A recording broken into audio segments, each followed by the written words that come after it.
বা gas fitting আপনারা যখন রেগুলেটরটা ফিটিং করবেন তখন এটা অনেকগুলো প্রসেস আছে, এগুলো তো মনে জানেন নাম নেই, না জানার পরেই ঘটনা ঘটছে আমার অনুমান।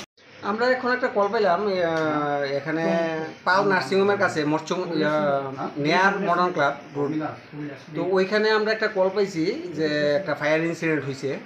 তো আমরা এখানে আয়া দেখলাম যে একটা গ্যাস সিলিন্ডারের মধ্যে আগুন জ্বলতেছে। তো ওই সময় আমরা যে সিস্টেম, ওই সিস্টেমে আগুন নিভাইছি। এখন আগুন টোটালি কন্ট্রোলে আছে। এখানে পাড়ার মধ্যে তো দেখা গেছে পাশাপাশি দুইটা কমপ্লেক্স আছে, দুখানের মানুষে আতঙ্কিত হয়ে গেছিল বা যাকে ভাগ্যিস আমরাও মানে ওই সঠিক টাইমে এবং রাস্তা বাস্তা ভালোভাবে একদম ক্লিয়ার পাইছি। একদম সঠিক টাইমে এসে আমরা পড়ছি, বাস আমরা বাকি কাজটা যতটুকু করার করছি একদম।